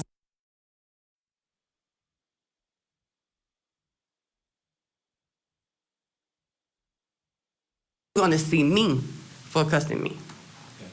So is this about cussing you, or is this about him being dissuaded from hurting Brooklyn, seeing Brooklyn? I'm letting him know he's gonna see me, not Brooklyn. I gotta keep Brooklyn. I'm trying to keep Brooklyn out of his mindset.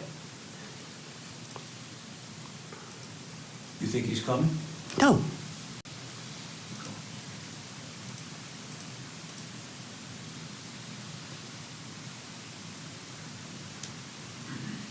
Let it be.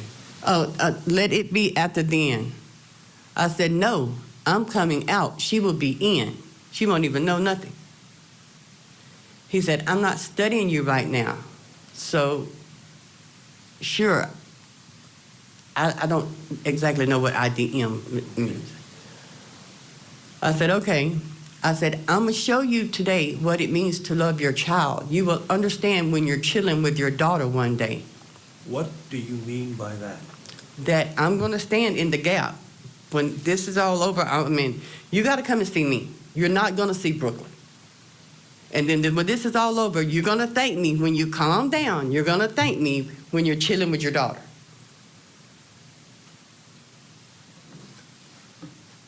Next. He said, stay out of my way. I said, I am. He said, only warning give you, I'm not studying you. You never help me. Always hindering me is what you doing. Stay out of my way for once. Don't help Brooklyn. If you want to show me something, you can do that after I'm done with her. I don't have no problem with that. I said, only warning you giving me, LOL, bitch, Brooklyn might be scared of you, but I'm not. I ain't. Let me go back to that. Only warning I give you, I'm not studying you. You never help, always hindering me is what you don't say. Stay out of my way for once. Don't help Brooklyn. Does that sound like you and he are partnership? No, Does it sound like he thinks you want to help him hurt Brooklyn? No, he's telling me at that point in time, with Keith's mindset, that's the only warning he's going to give me. That now he's going to shoot me if I don't get out of his way. Not to help Brooklyn. He says, it's the only warning I'm giving you. And then you said? I said, only warning you're giving me, Brooklyn might be scared of you, but I ain't. And he said, I don't expect you to be. And I said, come on. He said, you probably done called the police for that girl. I said, I swear to God, I ain't told her nothing about you. I said, why would you say that? Because I don't want him to think I'm taking Brooklyn's side, because he keeps saying, I'm always take her side. I'm trying to keep Brooklyn out of this. This is about me and you now. Now you're threatening me. You're saying the only warning you're going to give me, now you're going to shoot me. So this is just me and you now. I said, but I hope you ain't stupid enough to think you ain't going to jail, because that's definitely where you're going. Obvious. Go ahead. He said, oh, no, jail or dead, one of the two. I said, yeah, that way. I said, probably best. No, it was a like, yeah. I said, probably best because something wrong with you. You don't need to be around Casey or Kanya. My daughter. He said, something wrong with you. That must be why you don't take care of Kaya. I said, I wouldn't hurt her. You're stupid. Oh, I skipped one, I'm sorry. He said, oh. I said, I wouldn't hurt her. You're stupid. He said, LOL, man, get off my phone. All I need was the address. Leave me alone. Finish your day's work. And you is too. I forgot. Just me. And I don't really. I said, better.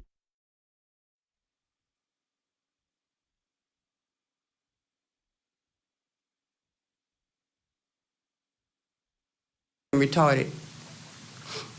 Yeah, you called the police. I said, if you're trying to say I called the law, I said, oh God, I ain't called nobody. Because he had already said he was going to shoot at the police.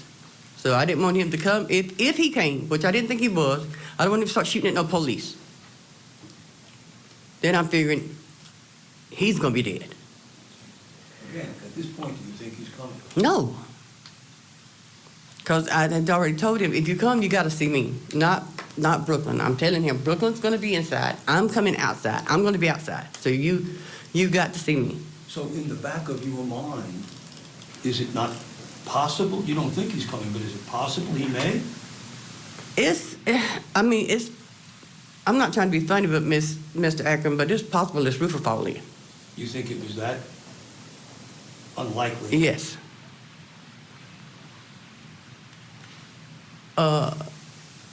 He said, you wouldn't be testing me still if you didn't.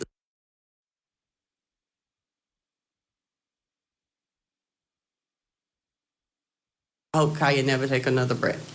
Why did you be so? Okay. This is going to sound strange to probably everybody that's not from where I'm from.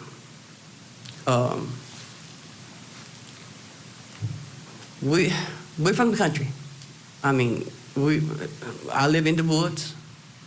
We don't have no red lights. We don't have stop signs. We got one convenience store and it's also a restaurant. I mean, we live, and we say stuff like, swear to God, I hope God to kill me. I swear on my baby's life. I swear on my mama's life. It's a slang for us, you know, to like maybe get a point across. Not saying that, you know, like our biggest high school, because I've heard some girls here. All right, we're hitting the pause button on this testimony. We have Sheila Agee there explaining to this jury why she says things sometimes the way that she does in those text messages. And you've probably heard some of that audio get dropped. Nothing wrong with your television or your live stream. It's because there are curse words that are coming out. It's really laced with a lot of profanity. So we're having to drop that audio on air. We are going to get back to what's happening there in that Florida trial. But we do want to get you an update out of Georgia, where we have been following this case against Nicholas Casotis. It's day 2 there. He's accused of killing and dismembering his wife, Mindy, back in 2022. And the defense is pointing to this mystery man. So let's go out to Hinesville, Georgia, where we have outside of the courthouse legal correspondent Kelly Craft, who has been continuing to monitor this for us. Kelly, what can you tell us about testimony today? Well, hey there, Julia. So we are just waiting for the medical examiner to arrive here. So I'm outside the Liberty County Justice Center waiting for court to get back underway. Everyone is inside the courtroom. The defense counsel had just asked if he could take about a 5-minute break. But why don't we go ahead and put up some images of the defendant here in this case. He's a former naval officer, JAG officer. He was a JAG attorney. And so he has been... All right, looks like we lost Kelly's signal. She's out there in Hinesville, Georgia. I think we're going to go to a break now, and then when we come back, we can take you back into Florida, where we have Sheila Agee on the stand. Tonight on Closing Arguments, a gruesome murder has a former naval officer facing a jury, breaking down today's dramatic testimony in the dismembered wife murder trial. Closing Arguments tonight at 8/7 Central, only on Court TV. Saturday nights on ION is our night. Let's go! Double headers every Saturday at 7 and 10 p.m. Eastern. The new Saturday Night Out is on ION all season.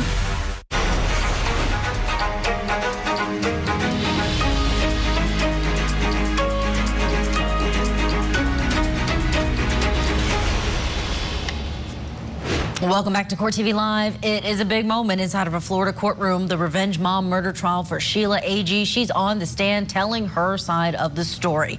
She's a 52-year-old mom who encouraged her 18-year-old son, Keith, according to the prosecution, to kill his ex-girlfriend, Brooklyn Sims, at the Home Depot where both Sims and the defendant, Sheila, worked back in 2023. Now, the defense says that no, she was not encouraging him to kill Brooklyn Sims. She has said on the stand that she loved the mother of her grandchild like she was her own, and she was trying to get her son to see how insane his threats to kill Brooklyn Sims were. We are listening to her read some text messages that she had back and forth with her son leading up to this incident. We've had to drop the audio from those curse words that are happening and not showing those graphic text messages, but we are learning so much from Sheila Agee on the stand. Let's go back in. Not saying that, you know, like our biggest high school, because I've heard some girls here say their school was like a 8A school or 9A school. Our biggest high school is a 2A school, and that's from 7th to 12th grade.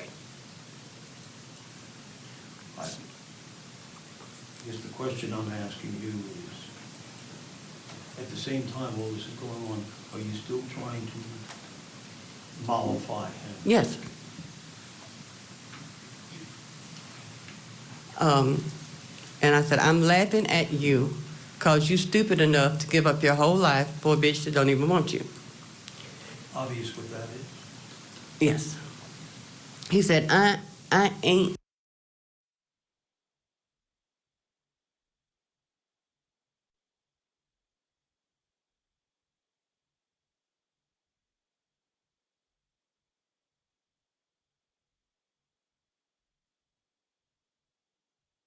What are you trying to do at this point? I'm trying to get out. I'm trying to get over it now. Now I'm done with you. If you're coming, you're gonna see me. I'm not gonna do this anymore with you. I told if you're coming, you come to see me. I'm not gonna keep doing this with you. You think it's any point to go any further with No. the trial at this rate? No. At this point, do you think he's coming? No. Keep going. LMAOO. I ain't.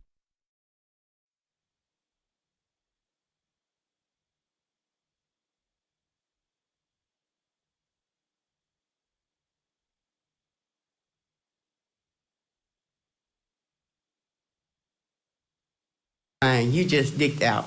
You think that. I said, no. You're going to learn. She will be dead.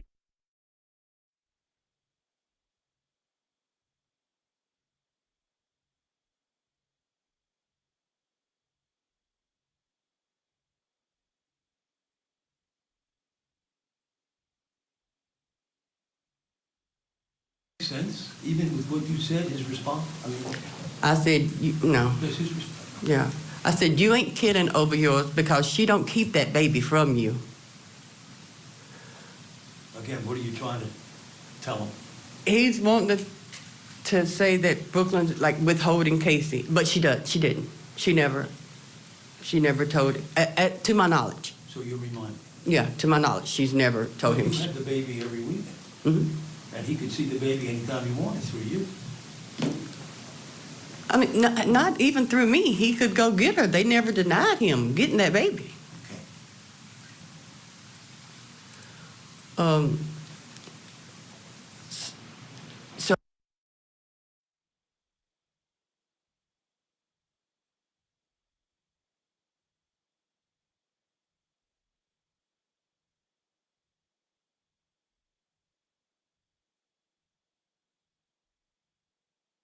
Jackson, and she don't pick up the phone. Now he's mad at me and Brooklyn. Nah, that ain't even gonna fly. She just died before I let that continue. I said, okay, whatever. I don't care what you do, because I'm going home today, not hell or jail. He said, good for you. I said, okay, then stop texting me. I'm working. Do whatever you want to do. You don't. Telling him, look, go kill her. No, I would never tell him to go kill her. Why? Brooklyn hasn't done anything. Brooklyn has never. Objection, Judge, non-responsive. Sustained. There's not a question that's been posed. Yes, ma'am. That's it?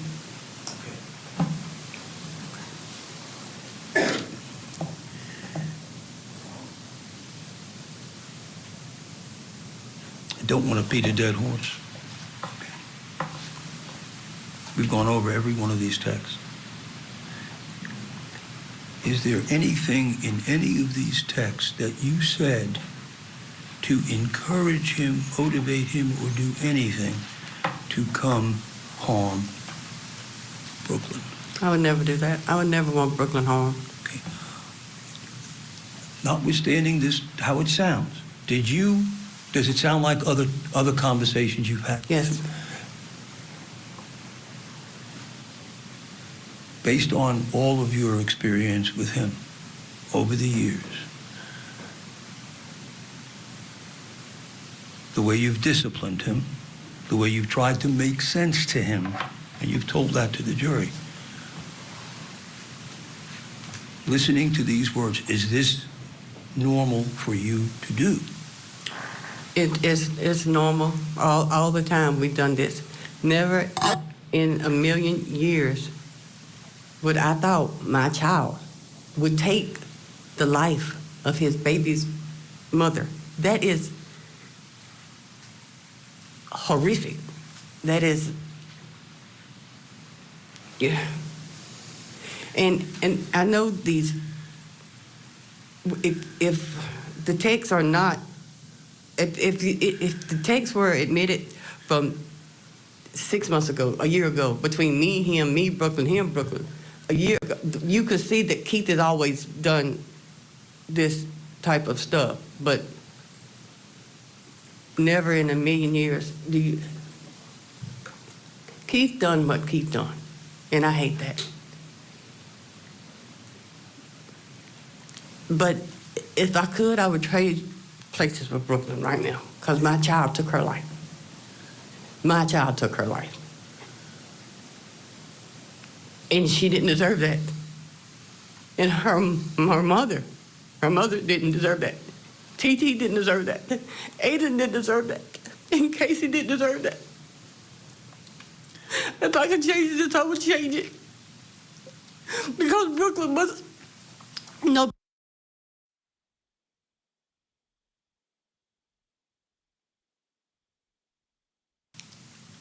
And I would give up my life to have her back. Sustained.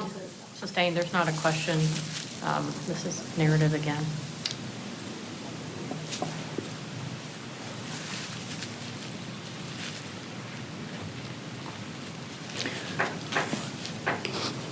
Get your composure.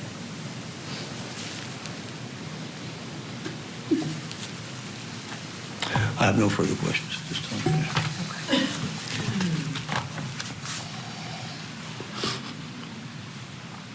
You ready to proceed, or would you like to go ahead and take a break? That was Ms. a very lengthy direct Okay. exam, so I don't know what the court's lunch plan is, but I was going to see if we have lunches here. We don't yet? Okay. I expect they'll be here any moment, though, so we can go ahead and take our lunch break and let you conduct your cross-examination when we get back. So, ladies and gentlemen, we're going to be in recess for lunch. I expect they'll be here any minute. So this will be a longer break. Again, you cannot discuss the case. If you want to go outside, let the deputy know, and we'll be in recess until after lunch. Go ahead and flip those notepads back over for me and leave them here in the courtroom.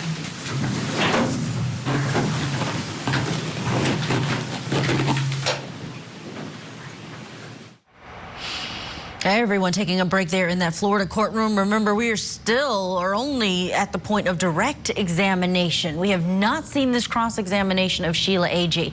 Let's bring in criminal defense attorney Jeffrey Wolf to talk about what we've seen so far. Jeffrey, she is charged with first-degree murder, being the principal in a conspiracy to commit murder based on what her son did. And it's been an interesting dynamic to see this conversation with her son, because just as much as we saw her say, well, you should go kill her then. Here's the address. I'll be out front. She also says things that are very favorable towards the victim in this case, that she is someone that she has helped and that she believes needs to be around for her child. Yeah, I mean, what we saw here is the defense putting their best foot forward, right? And a really emotional ending to that direct. So that was well framed by the defense attorney to leave it on that emotional note. And now the jury has the lunch to digest everything that the defense just did there. We can assume that the prosecution has text messages that the defense didn't present there. You know, it's the defense's job to put her in the best light there on direct. Hopefully they've diffused as much of the bad texts as possible on direct, but you got to think that the prosecution has something that they can come with on cross that's going to make her look worse, and that they're going to confront her in a way that will hopefully present her in a less favorable light with the charges that they've brought against her. But, you know, it's a situation where she has had an opportunity to explain why she spoke the way she did to her son and why she was kind of playing along with his plot to try and shake some sense into him. And I think they did a pretty good job on direct. Yeah, do you think it's a good decision at this point that she took the stand? Absolutely, because when you look at those text messages in a vacuum, they look terrible. So they have to be explained. And the only person that can really do a good job of explaining what the motivation could possibly be behind those words is her. Oh, very true. Let's actually listen back to her son taking the stand during this defense case. He's, of course, convicted of this crime. There's probably an opportunity for him to appeal, but he said this about his mother. Any time in your life, has your mother ever said anything to you, motivated you, enticed you, wanted you, manipulated you to, or anything else to take Brooklyn Sims' life? No, sir. I fully believe it 100%. that my mother loved Brooklyn. I have my own mind, and once I have something set on my mind, I'm kind of stuck to it. So the only thing that, the way that day played out was the only way that day could have played out. She could have not stopped me. No physical words, form, any type of way she could have prevented this. She did the best of her abilities. I feel that she did, as a mother, knowing me, tried to deter me and stop me. Jeffrey, it's a big deal when you have a co-defendant come in and be able to say that, putting everything out there in a way that may not help them on appeal. But I'm remembering that in those text messages, Sheila Agee told him she wasn't calling the police. And in fact, she did not call the police, despite what he said he was going to do. Yeah, absolutely. I mean, all of this is looked at, in my opinion, in the prism that this is her son. Okay, so him coming in and falling on the sword, the jury is going to say, well, that's her son. What's he going to do? Come in and say this is mom's fault? But also, when you look at it from the other side, from the prosecution's case of how strong is it that she should have called the police? Well, this is her son, right? So the jury may have some sympathy for a mom there to try and do everything she can to try and talk him out of it, short of calling the police on her own son. Maybe there is a mom on that jury who is going to sit there and put themselves in her shoes, even though the judge is going to discourage them from doing that, to say, would I have called the police on my own son, or would I have tried everything else before I did that? And so this is a unique circumstance. This isn't two friends, and you want to say you can't be involved in this conspiracy. You have to stop and call the police. This is a mother and a son, and it cuts both ways. Of course, he's going to take responsibility and try and save mom, but are you going to call the police on your own son? And I'm wondering, Jeffrey, if this is a case that's overcharged, if the jury is going to feel uncomfortable with basically treating her as if she pulled the trigger in terms of the charging. I mean, the defense is saying this is a mom who's exasperated with her son. He's angry. But they're also saying that she's trying to call his bluff, but at the same time that she never in a million years thought he would do it. But then why would you need to talk him down if you didn't think that he was going to do something? It's a common problem in conspiracy cases when the person didn't actually pull the trigger, and a common problem in felony murder cases when the person didn't actually pull the trigger is convincing a jury that the law allows you to charge it this way, but it just doesn't seem fair. When somebody takes the action of walking into a Home Depot, walking up to their girlfriend, the mother of their child, and shooting them in aisle 52 of the Home Depot, and then you have mom who was aware that it may happen and didn't stop it, and didn't really talk him into doing it, but didn't stop him from doing it. And suddenly, you know, she didn't help him get away. She didn't aid and abet in him doing the crime. She didn't give him the gun. And suddenly you're going to charge her with the murder too. That's really hard for a jury to shake the hands of their conscience on, that they're going to now convict her of the murder too. The law allows it, but it's really hard for a jury to understand. We will see what this jury does with this case. When we come back, we will take you back to Florida once they get back on the record. So that jury is on the break. Sheila Agee will be back on the stand. Cross-examination will start. You don't want to miss that. We are also standing by in Kentucky, where Steve Lawson is set to be sentenced today for conspiring to murder mom of 5, Crystal Rogers, the missing mom murder trial in Tennessee. That hearing is expected to begin at 3 p.m. Eastern. So we'll take you there live when that happens. But we have more Court TV on the other side.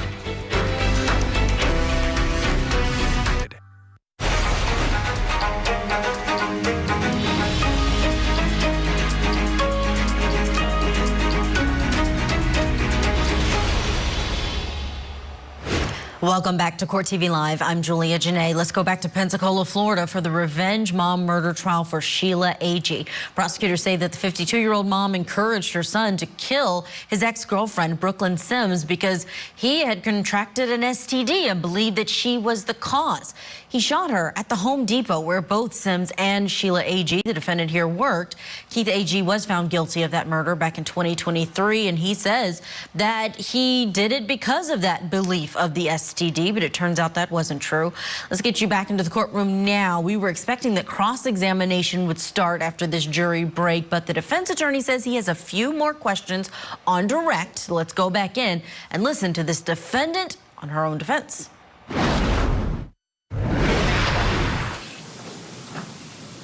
Miss Agee. Yes, sir. you've watched the testimony here today and everything else. There was a video they showed. It was about a 30, whatever it was, minute-long video of you at the store walking back and forth, and then in particular up front, back and forth. You remember that? Yes, sir. Okay. Why were you walking back and forth up front? I didn't think Keith was coming, but to be on the safe side, I had told him to come and see me. So just in case he did come, I wanted to be the first person. When I told him I would be the first person he'd seen, I was going to be the person he contacted. Okay. That's why I was in front of the store. And were you there for the time you thought he'd be arriving? Yes, sir. Okay. And so you walking back and forth waiting for him? Yes, sir. Okay.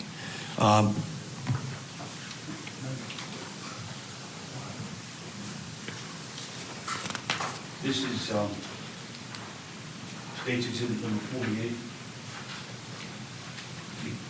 Yeah. Yes, sir. That you? Yes, sir. Yes, sir. Is that your, I mean, take a look at that picture. What were you thinking when that picture was taken? If that boy comes in, I'm going to beat his ass. May I promise this? May I show it here? You may. Just real quick, this is the picture on the phone. You'll get a copy. You'll be able to look at this back.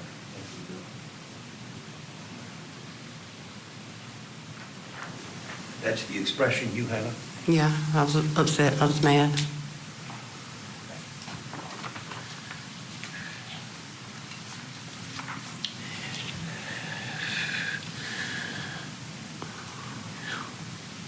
You left. Why? I left.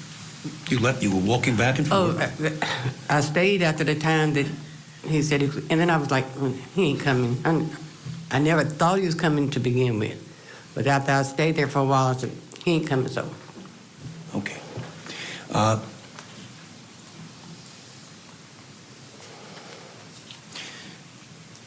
During the course of this 2 hours on the 11th, the texting back and forth, you told him that, oh no, she doesn't know you're coming. Again, we know why. Hope we know why. Did you ever tell her that did she know that he was texting you and what he was saying? Yes, she knew that he was texting me. How? I told her, I said, crazy text, and she knew who I was talking about. And whenever we got in the car, I just passed her the phone. She read the text, handed it back to me and said, your child's got issues. I said, you telling me. Okay. Did she act like she was afraid or scared or concerned? No, I don't. Brooklyn didn't think he was. She knows how Keith was. Okay. How he blustered and done that. He's done that to her before. Okay.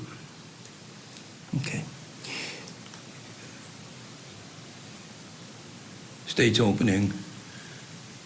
We went through all this, and then at 1:59 p.m., the detectives discovered, well, in other words, did you erase your phone? The text. Yes, I did. Whenever this incident happened, and Keith ran out of the store, and I got outside, you can check my call log, I tried to call Keith 3 times to tell him to stop and turn his stuff in.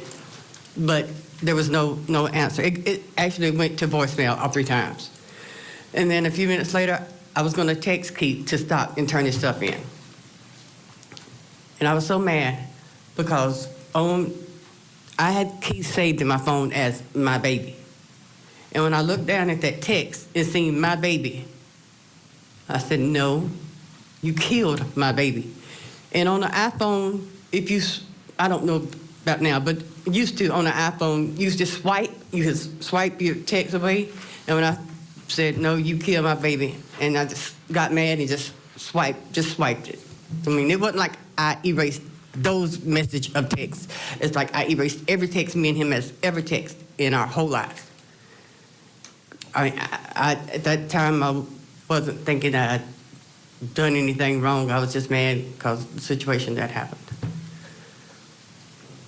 And you just said it without me asking, but did you erase it because you thought you had done something wrong? No, sir.